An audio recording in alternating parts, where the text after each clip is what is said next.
दोस्तों, नमस्कार, सत श्री अकाल और सलाम। मैं आज आपको जो स्टोरी सुना रहा था, जो हमारी स्टोरी चल रही थी, वो थी तैमूर टाइगर की, जिसका नाम तैमूर था। और जिम कॉर्बेट पार्क में जो ढिकाला रेस्ट हाउस है, उसके आसपास का जो इलाका था, वो उसकी टेरिटरी थी। और ये जो तैमूर टाइगर था, ये ढीटू का बेटा था।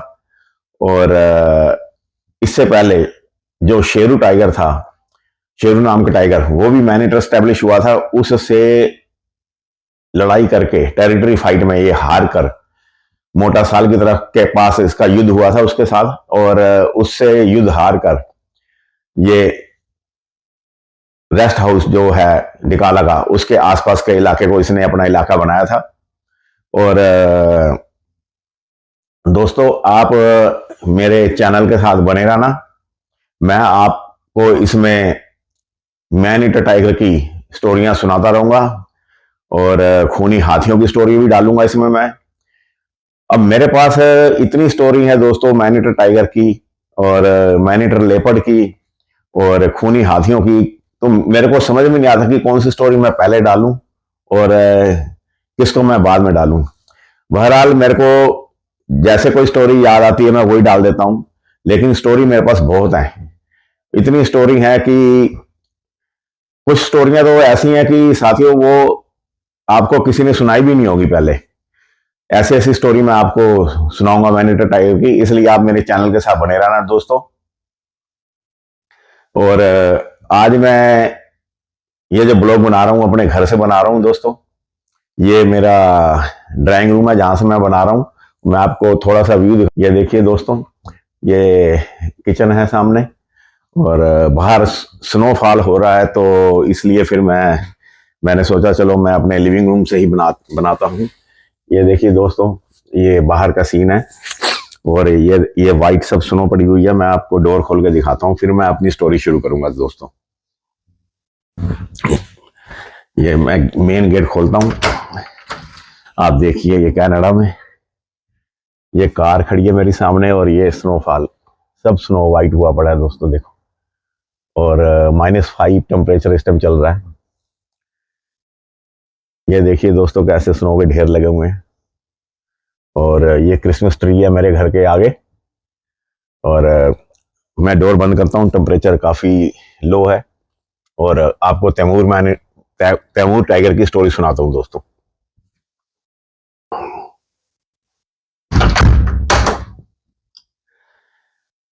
दोस्तों, जैसा कि मैंने आपको था कि जो मेरा पिछला ब्लॉग था, उसमें मैंने आपको बताया था कि जो तैमूर था, उसने फाइनली ढिकाला के जो रेस्ट हाउस था उसके आसपास आकर ही वो रहने लगा।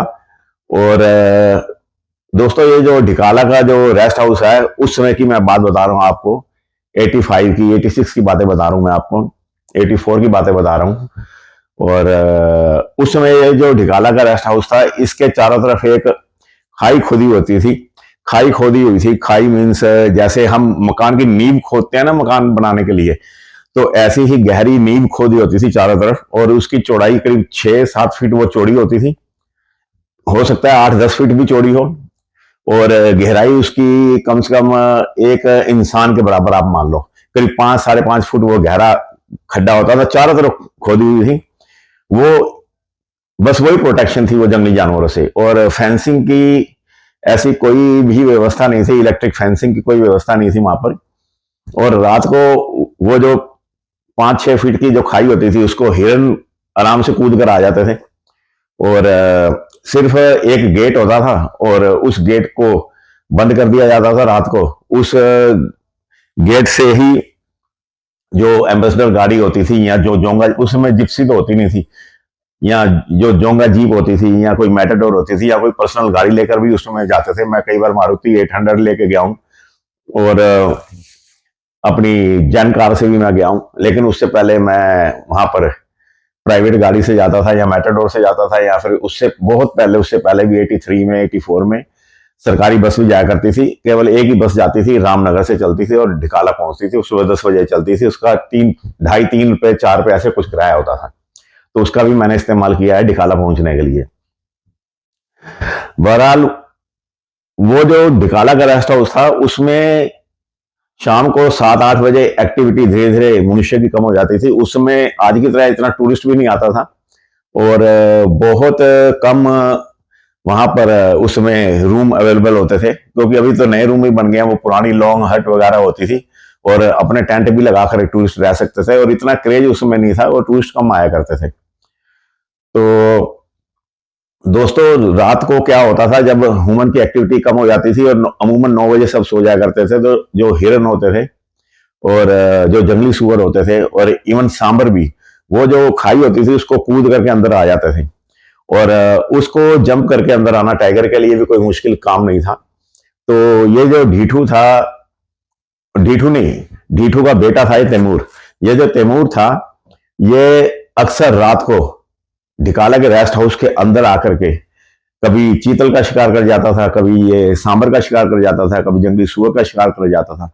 और इस तरह से ये एक खतरे वाली बात ही थी, क्योंकि अगर रात को कोई कर्मचारी या कोई और टूरिस्ट किसी वजह से बाहर आए तो उसको खतरा हो सकता था।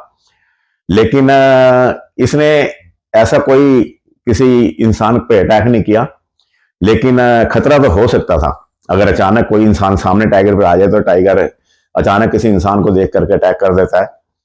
ये दोस्तों इसलिए ये कंपाउंड में आता था कि इसको वहां पे छिपने की बड़ी सुविधा मिलती थी, क्योंकि वहां पे जगह जगह मकान बने हुए थे दोस्तों।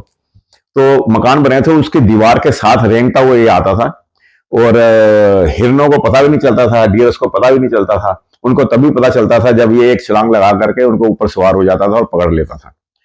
क्योंकि जंगल में तो जंगल खुला होता है, झाड़ियों में ये घूम के आएगा, लेकिन वहां पे मकान होते थे तो उसकी ओट लेता हुआ, गाड़ियों की ओट लेता हुआ ये जानवरों को पकड़ लेता था।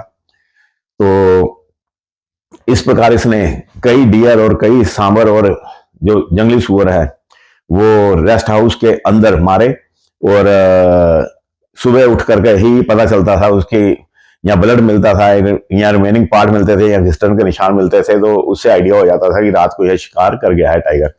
और रात को जो अपने हिरन होते हैं उसकी कॉल की आवाजें भी उस समय बहुत आया करती थी। और अब तो चारों तरफ इलेक्ट्रिक फेंसिंग हो गया, और इलेक्ट्रिक फेंसिंग क्यों करी गई है उसका भी एक रीजन है, उसकी भी स्टोरी मैं सुनाऊंगा। वो भी मैं एक स्टोरी सुनाऊंगा कि किस वजह से इलेक्ट्रिक फेंसिंग करनी पड़ गई। वो एक काफी बड़ा रीजन था जिसकी वजह से इलेक्ट्रिक फेंसिंग की गई है ढिकाले के चारों तरफ।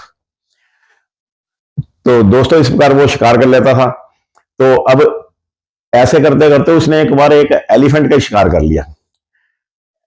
बात ऐसी है कि उस समय ढिकाला के जो चोड़ में एक बार एलिफेंट का ग्रुप था, वो घास खा रहा था, और उसमें 7-8 उसमें एलिफेंट थे। जो एलिफेंट का जो ग्रुप होता है यूजली वो फीमेल होती हैं उसमें, और उनके बच्चे होते हैं, और मेल एलिफेंट वहां पे नहीं होता।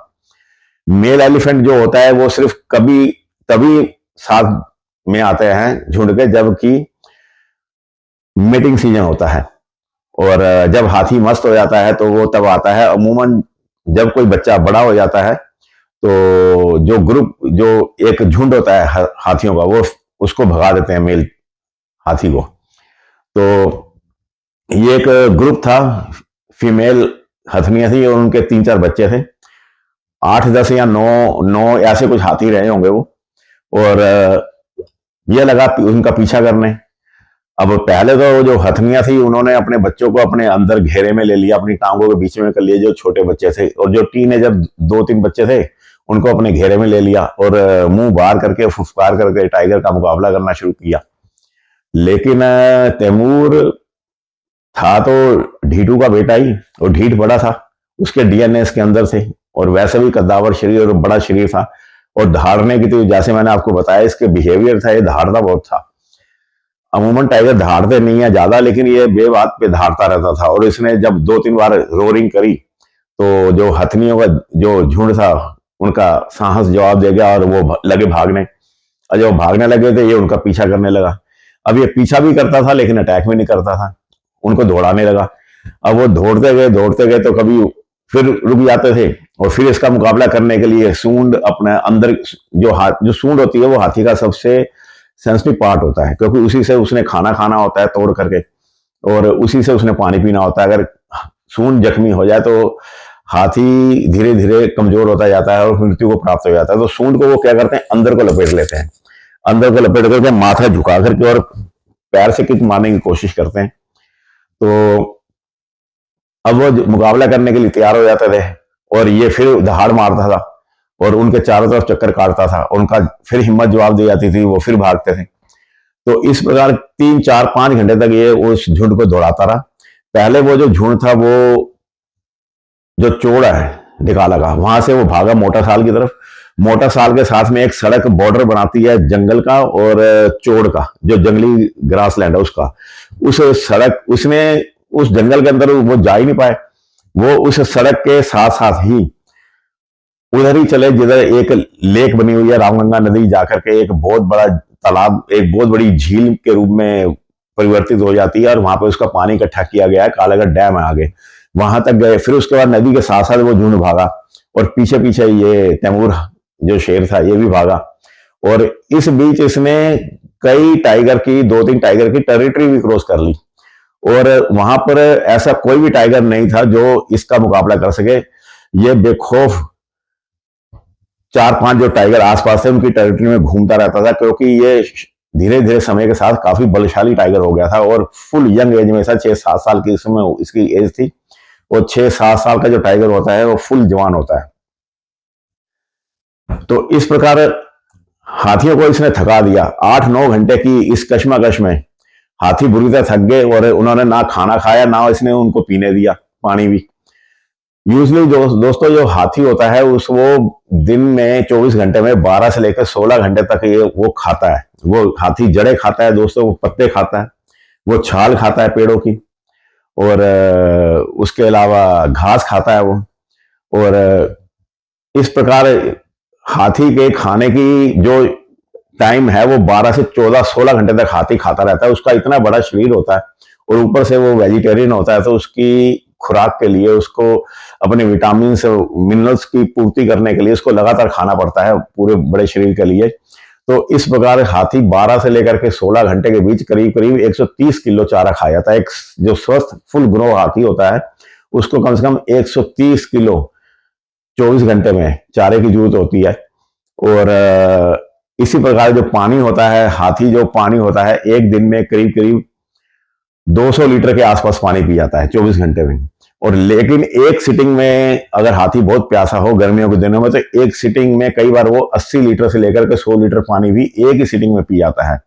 और जो हाथी की सूंड होती है उसमें वो 8 से 10 लीटर पानी को स्टोर कर सकता है। वो सूंड से पानी 8 10 लीटर पानी डालता है, फिर मुंह में डालता है, ऐसे करके वो 10 12 बार भी ऐसे करेगा तो समझ लो कि 80 90 लीटर पानी वो पी जाएगा एक सीटिंग में।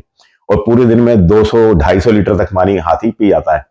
तो अब जब वो शेर दौड़ा रहा है उसको 10 12 घंटे उस दौड़ाता रहा उनको, तो ना उनको खाना मिल रहा है ना उनको पानी मिल रहा है।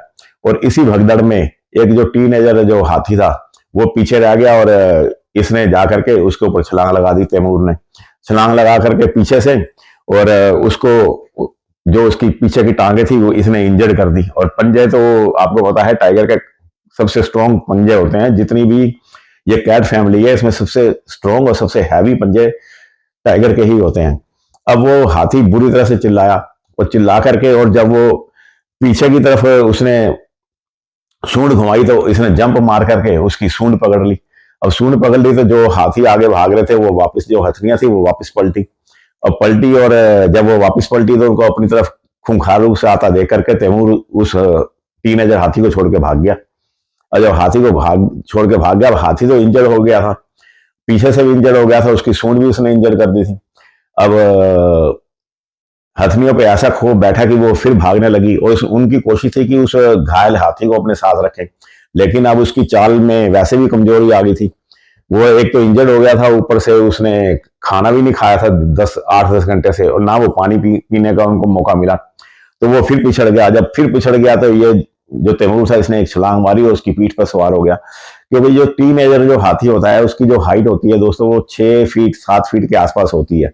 अमूमन जो हथनियां होती हैं वो 8 9 फीट की होती हैं। तो 6 फीट की हाइट जंप तो आसानी से टाइगर ले लेता है, और इसने फिर उसके अब उसकी पीठ इसने उसकी घायल कर दी।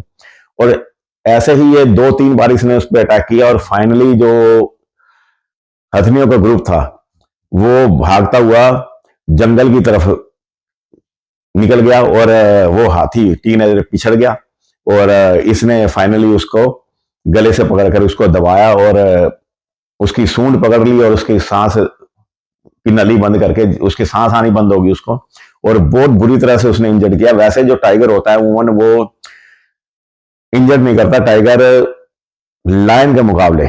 अगर लायन आप देखो तो लायन की एक खासियत होती है कि लायन जो मारते हैं वो बड़ी बेदर्दी से मारते हैं दोस्तों जानवर को।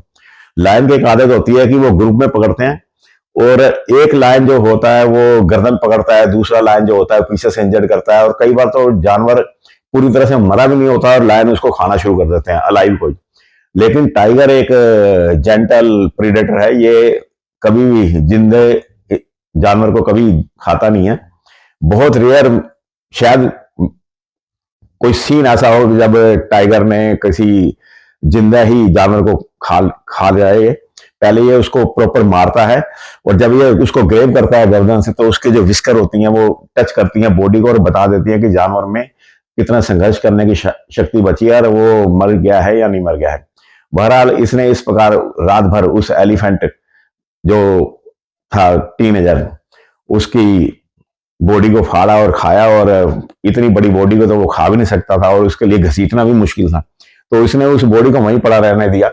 और अगले दिन में जो वल्चर थे गिद्ध, उन्होंने उस बॉडी के ऊपर खूब दावत उड़ाई और उसमें दोस्तों वल्चर मिलते थे 85-86 में। अब तो वल्चर देखने को भी नहीं मिलते। हो सकता है जिम कॉर्बेट पार्क में कहीं वल्चर हो, लेकिन अब दिखाई कम देते हैं। पहले वल्चर खूब होते थे और कई मेरे साथियों को पता होगा, कईयों ने वल्चर देखे भी होंगे। बहरहाल इस प्रकार इसने उस टीनेजर टाइगर का शिकार किया और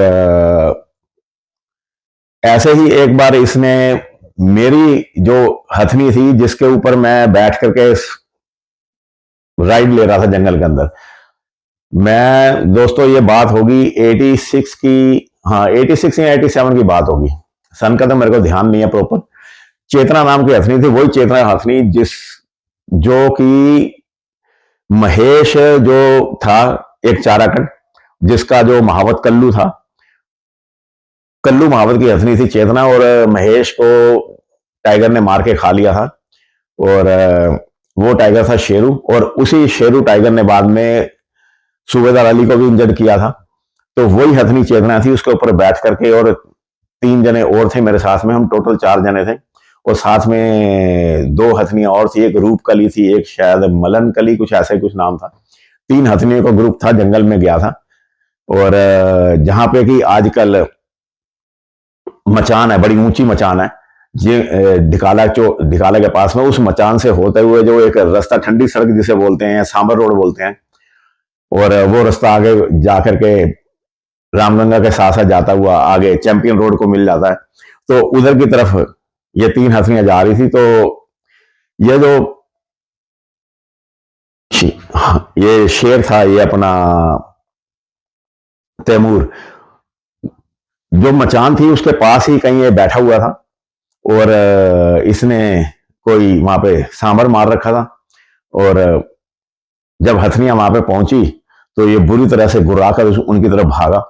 अब 2 हथनियां थी जो वो तो भागी, लेकिन चेतना हथनी थी, वो जवान हथनी थी, उसमें उसकी उम्र करीब 30 साल की या 28 साल की रही होगी। और उस जबकि उसकी हाइट थोड़ी कम थी चेतना की, और एक बार तो हम लोगों को भी उसने डरा दिया था।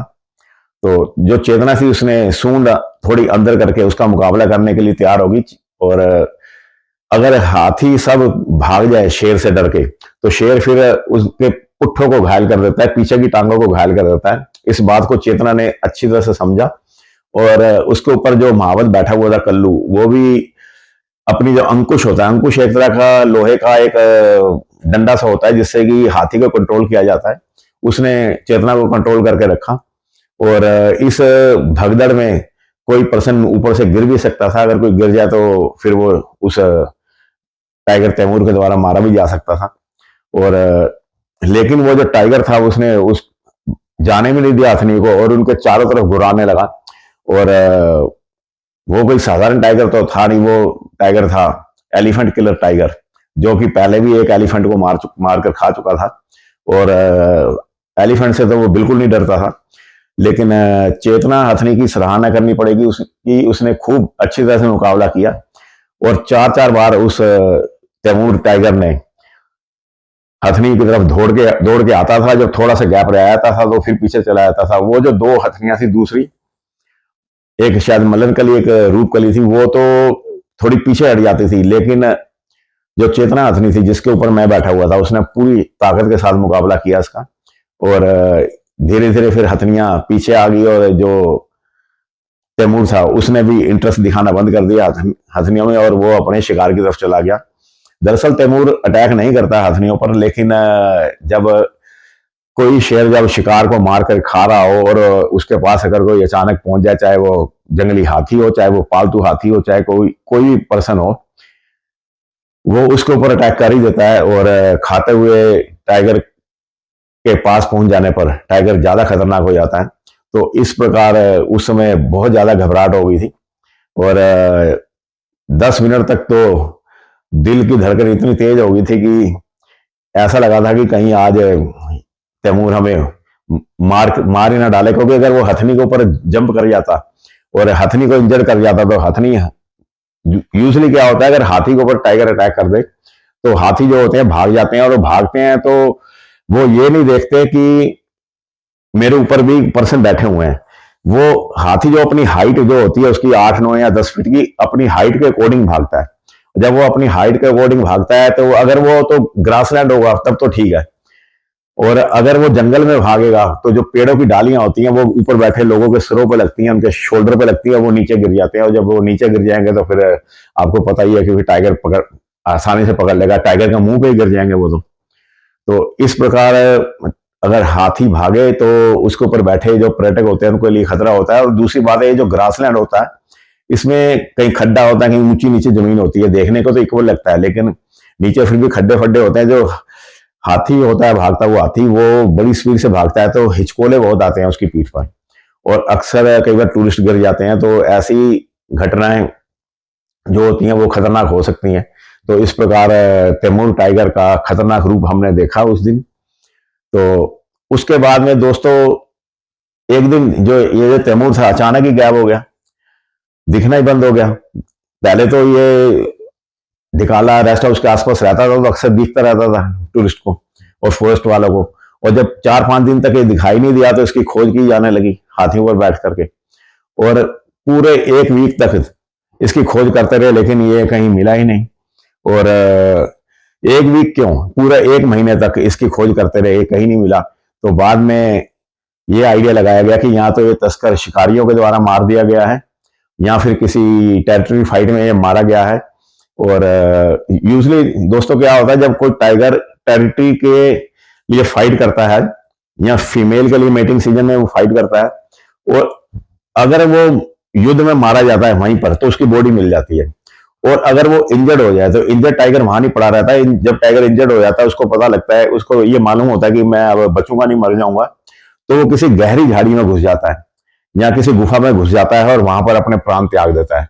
तो इस प्रकार उसकी बॉडी का मिलना मुश्किल हो जाता है। तो काफी कोशिशों के बाद भी उस तैमूर का पता ही नहीं चला, और एक रहस्यमय ढंग से वो जो तैमूर टाइगर था वो डिगाला के जंगलों से सदा के लिए गायब हो गया। तो ये स्टोरी थी दोस्तों तैमूर की, और तैमूर की स्टोरी दोस्तों यहीं पे समाप्त होती है। और इसके बाद मैं आपको एक नए मैन ईटर टाइगर की स्टोरी सुनाऊंगा। और अपना ख्याल रखना मेरे दोस्तों, मेरे चैनल के साथ बने रहना। नमस्कार, सत श्री अकाल और सलाम दोस्तों।